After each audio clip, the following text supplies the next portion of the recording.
ओम शांति। आज 11 अक्टूबर 2021 है और आज की साकार रूप से चली हुई मुरली को आदरणीय आशा दीदी स्पष्ट करेंगे। ओम शांति दीदी। ओम शांति। बाबा ने कहा, मीठे बच्चे, योग अग्नि से पापों को भस्म कर संपूर्ण सतो प्रधान बनना है, कोई भी पाप कर्म नहीं करना है। योग अग्नि से संपूर्ण सतो प्रधान बनना है, पाप कर्म नहीं करना है। तो हमको ये दो तरफ का पुरुषार्थ है।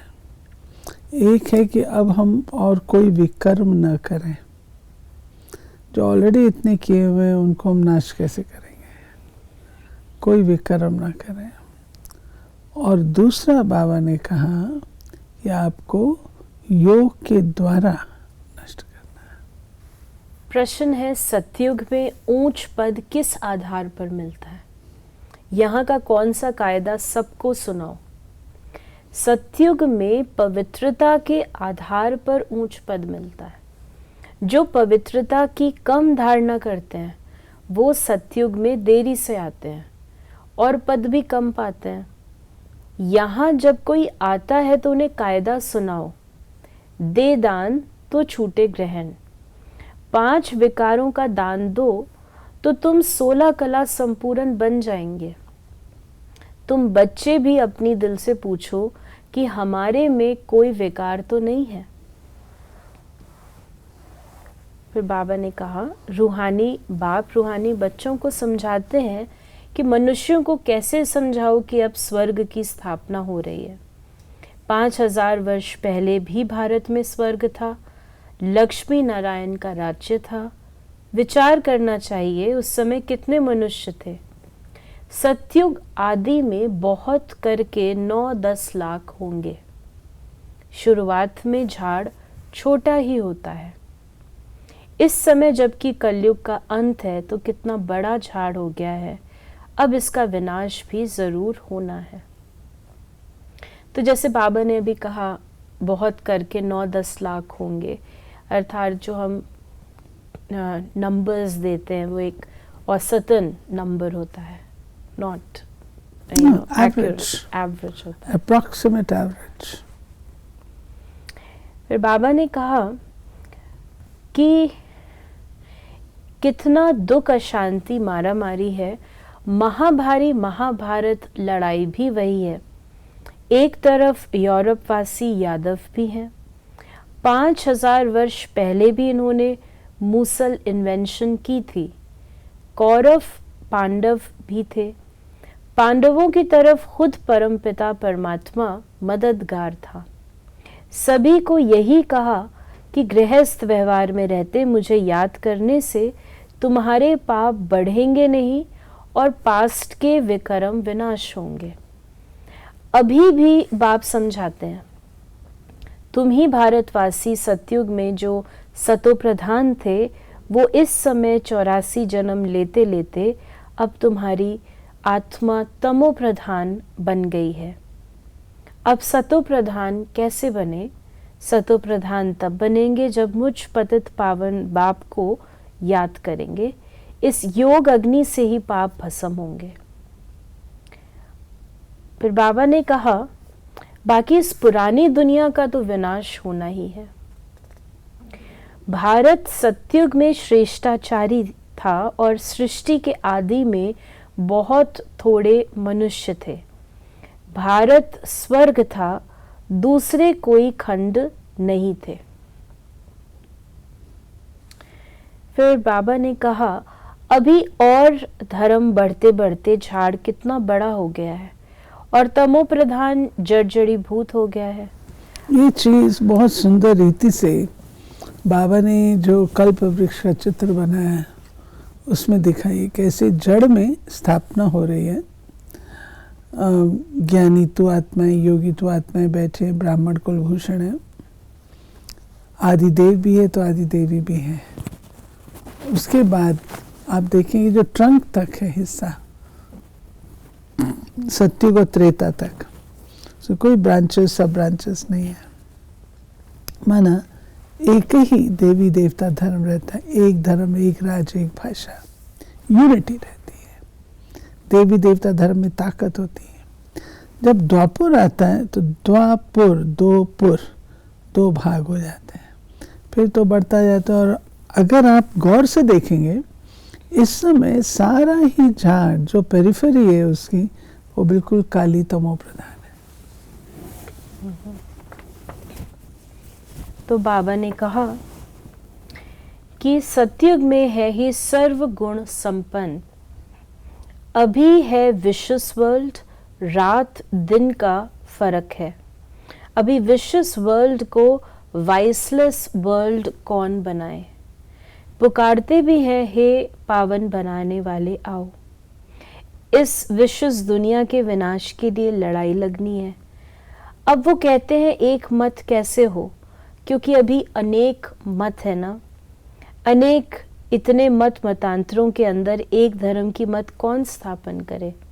बाप समझाते हैं अभी एक मत की स्थापना हो रही है, बाकी सब विनाश हो जाएंगे। आदि सनातन देवी देवता धर्म वाले जो पावन थे वही फिर 84 जन्म भोग अब पतित बने हैं।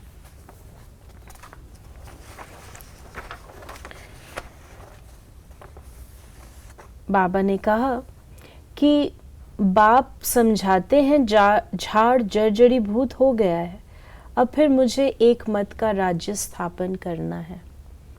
भारतवासी कहते भी हैं एक धर्म में एक मत हो। ये भारतवासी भूल गए हैं कि सतयुग में एक ही धर्म था, यहाँ तो अनेक धर्म हैं। अब बाप आकर फिर से एक धर्म स्थापन कर रहे हैं। तुम बच्चे राजयोग सीख रहे हो, जरूर भगवान ही राजयोग सिखाएंगे।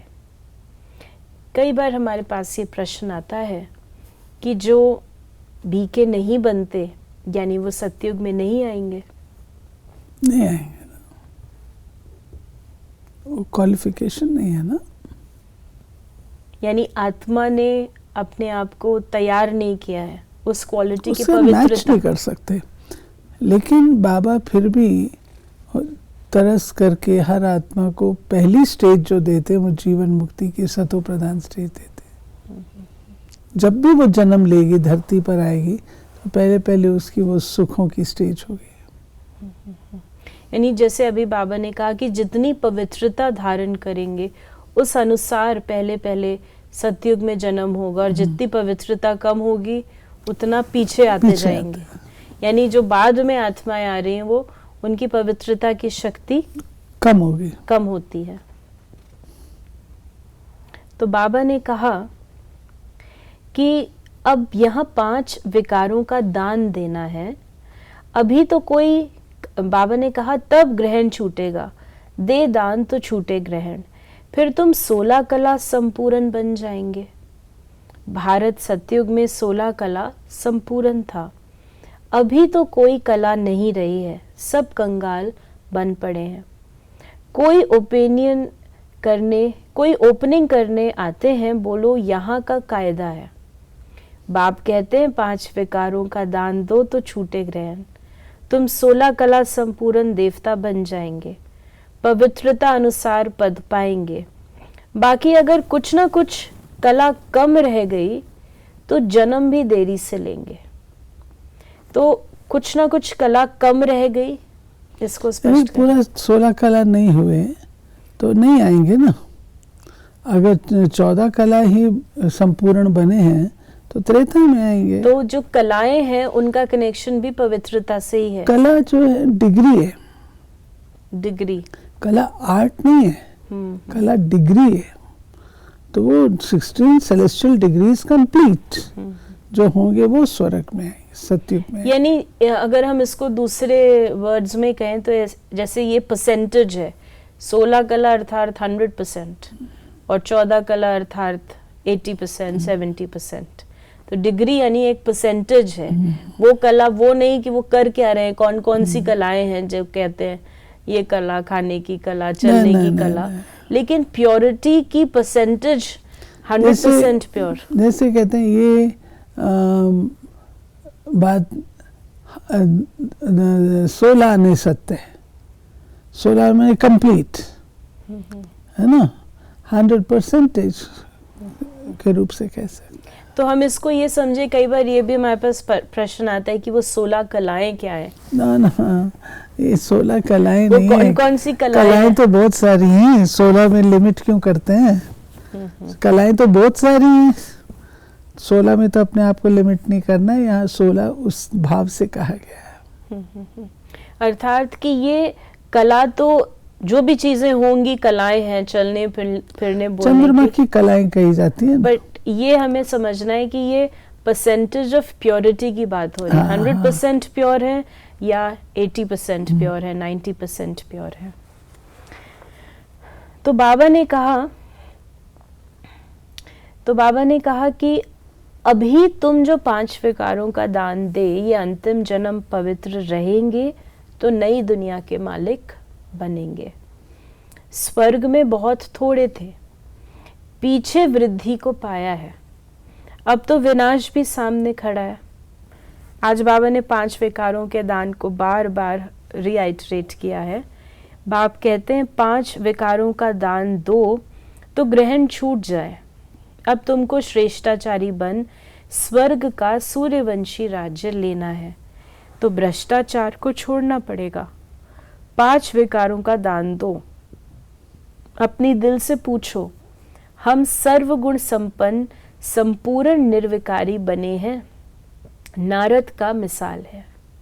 तो दीदी जस्ट उसको थोड़ा हम आगे बढ़ाते हैं। जो आपने अभी बताया डिग्री ऑफ प्योरिटी है कला, और यही डिग्री देवताओं की भी होती है, सर्वगुण संपन्न संपूर्ण निर्विकारी। तो जो 100% प्योर है वही सर्वगुण संपन्न होगा और संपूर्ण निर्विकारी होगा। और जो 100% प्योर नहीं है यानी थोड़ा डल। और जो ये गुण की बात हो, ये आत्मा के गुण की बात है कि हर गुण में वो 100% होगा, किसी भी प्रकार की कमी नहीं होगी, और इसीलिए हर प्रकार से संपूर्ण अहिंसक होगा। फिर बाबा ने कहा, अब बाप अब खुद कहते हैं कोई भी विकार में मत जाओ, तीव्र वेग से पुरुषार्थ करो। पहले तो पवित्रता की प्रतिज्ञा करो। बाबा आप पावन बनाने आए हो, हम कभी विकार में नहीं जाएंगे। देही अभिमानी बनना है। बाप हम आत्माओं को समझाते हैं, वो सुप्रीम आत्मा है। तुम जानते हो हम पतित हैं, आत्मा में ही संस्कार रहते हैं। मैं तुम्हारा बाप तुम आत्माओं से बात करता हूँ, ऐसा कोई नहीं कह सकता मैं तुम्हारा बाप परमात्मा हूँ। मैं आया हूँ पावन बनाने। तुम पहले पहले सतो प्रधान थे, फिर सतो रजो तमो में आए। फिर बाबा ने कहा, तुम भी पुरुषार्थ करेंगे तो ऊंच पद पाएंगे। कोई मनुष्य से देवता बनना है, चाहे मालिक बनो चाहे प्रजा बनो। प्रजा में भी नौकर चाकर बनेंगे। स्टूडेंट की चलन से टीचर समझ जाते हैं। वंडर ये है जो पहले वाले से पिछाड़ी वाले तीखे चले जाते हैं, क्योंकि अभी दिन प्रतिदिन रिफाइन पॉइंट्स मिलती रहती हैं, सैपलिंग लगते जाते हैं। पहले वाले तो कई भागंती हो गए, न्यू ऐड हो जाते हैं, नई नई पॉइंट्स मिलती जाती हैं। बहुत युक्ति से समझाया जाता है। बाबा कहते हैं बहुत गुहे गुहे रमणीक बातें सुनाते हैं, जिससे तुम झट निश्चय बुद्धि हो जाओ। जहाँ तक मेरा पाठ है तुमको पढ़ाता रहूँगा, ये ड्रामा में नूंद है। आज बाबा ने हम बच्चों को वरदान दिया, अपने बुद्धि रूपी नेत्र को क्लियर और केयरफुल रखने वाले मास्टर नॉलेजफुल पावरफुल भव। जैसे ज्योतिषी अपने ज्योतिष की नॉलेज से, ग्रहों की नॉलेज से आने वाली आपदाओं को जान लेते हैं, ऐसे आप बच्चे इन एडवांस माया द्वारा अनेक आने वाले पेपर्स को परख कर पास विद ऑनर बनने के लिए अपने बुद्धि रूपी नेत्र को क्लियर बनाओ और केयरफुल रहो। दिन प्रतिदिन याद की व साइलेंस की शक्ति को बढ़ाओ तो पहले से ही मालूम पड़ेगा कि आज कुछ होने वाला है। मास्टर नॉलेजफुल पावरफुल बनो तो कभी हार नहीं हो सकती। स्लोगन है, पवित्रता ही नवीनता है और यही ज्ञान का फाउंडेशन है। पवित्रता ही नवीनता है, ज्ञान का फाउंडेशन। बाबा नई दुनिया की स्थापना करते हैं तो नए आधार से करेंगे ना, तो बाबा ने पवित्रता को चुना। तो ये थे बाबा के आज के महावाक्यों का स्पष्टीकरण। यदि आपके मन में कोई सवाल है तो आप मैसेज करें या व्हाट्सएप करें 8826599309 पर, और हम आपके प्रश्नों का उत्तर प्रश्नोत्तरी कार्यक्रम में लेने का प्रयास अवश्य करेंगे। ओम शांति।